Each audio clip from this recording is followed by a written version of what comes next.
If this happened in a movie, you'd call it unrealistic.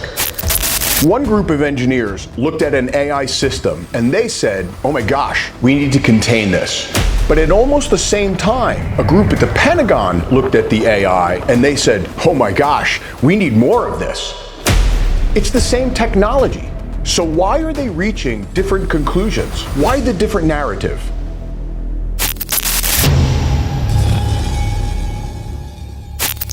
The U.S. Department of Defense recently signed agreements with 7 major tech companies to integrate AI into highly classified military systems. At a minimum, AI can help with identifying battlefield targets. It can predict equipment maintenance needs. It can optimize military supply lines and troop movements. Pentagon CTO Emil Michael has emphasized that he doesn't want to work with just one supplier. He wants flexibility, and he wants to work with multiple AI providers. All of this marks a major escalation point in using AI as a tool of the government. Recently, Anthropic developed the Mythos model, but they decided not to release it to the public. Why? Because Anthropic realized that for the first time, Mythos was capable of defeating and exploiting every corporate vulnerability. The danger is that instead of 10 AI companies, we only wound up with 2. Even more dangerous, what if these AI companies decide to hold back the most powerful model just for themselves? Or just as bad, what if the most powerful models are not just the domain of the AI company, but for a government? The real power of AI is that it has agency. The same powerful model that you have, I have. The same capability that I have is the same capability that the government has, is the same capability that the AI model producer has. That's what we need. Trusted Access for Cyber program, which similarly limits access to certain organizations. So why? Because already all of these models can exploit all of the vulnerabilities that already exist in corporate systems. And here's where things start to move really fast. Anthropic released Project Glasswing, and it's its critical infrastructure cybersecurity arm. They just expanded from 50 to 150 organizations and across 15 plus countries. It has already found over 10,000 high critical severity vulnerabilities in things like power grids, water systems, healthcare systems, and communications networks. And 58% of companies with over $1 billion in revenue have already dealt with AI deepfake attacks. Also recently, quietly, Anthropic also announced its own $1 trillion IPO with a valuation at $965 billion.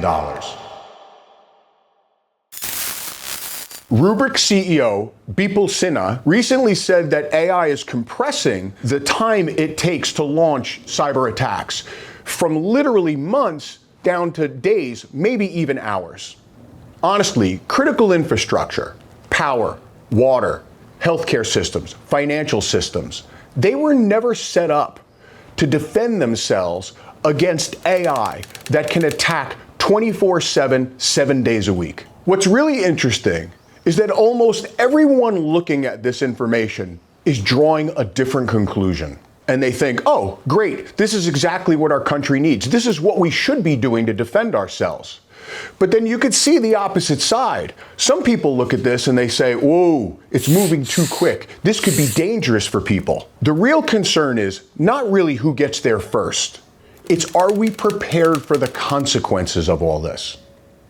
Then there's the third group.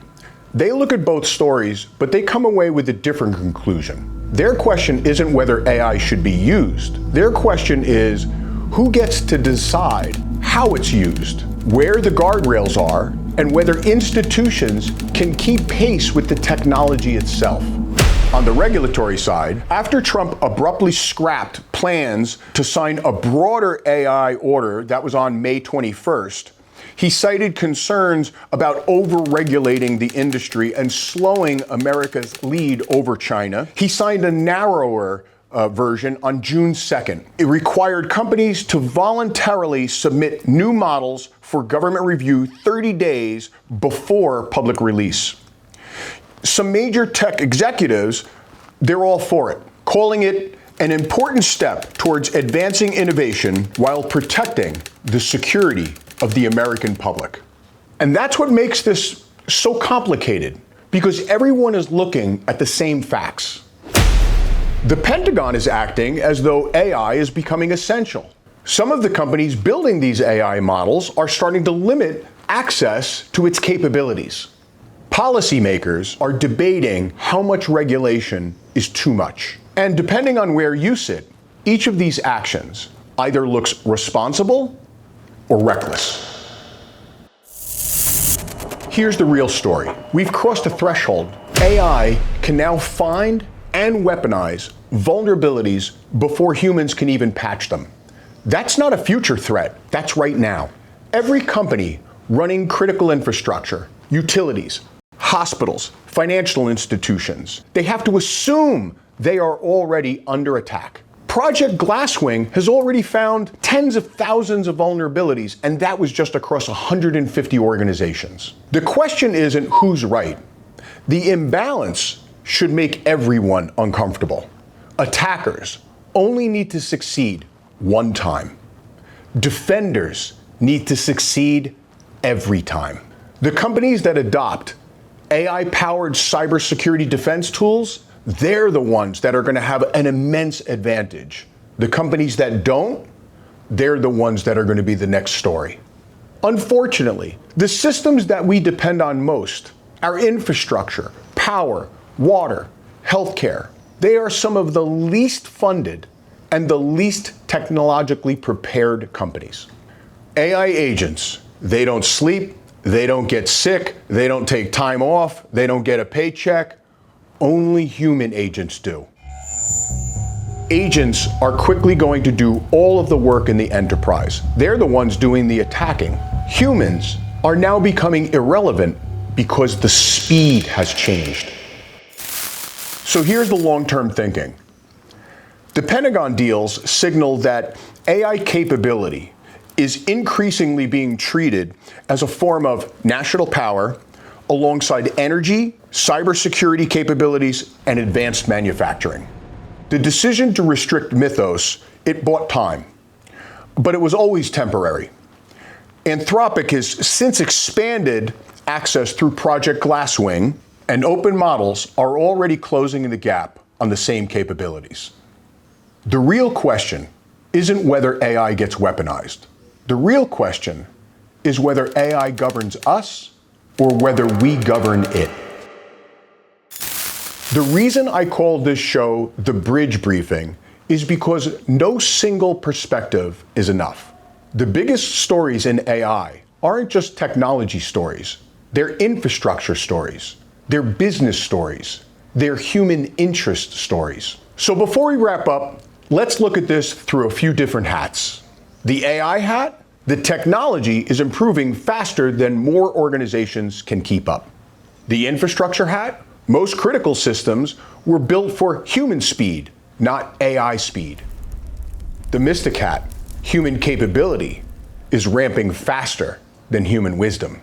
And finally, the human hat, the people protecting these systems are still human beings. Maybe that's the real story. Not that AI isn't getting smarter, but that the systems governing it are not evolving at the same speed. Or maybe, should we be governing it at all? AI is moving at the speed of software. Security is moving at the speed of government. Something's got to give. Join the conversation below. Leave a comment. Let me know what you'd like to see next. And I'll see you next time on The Bridge Briefing. I'm Pete Sacco.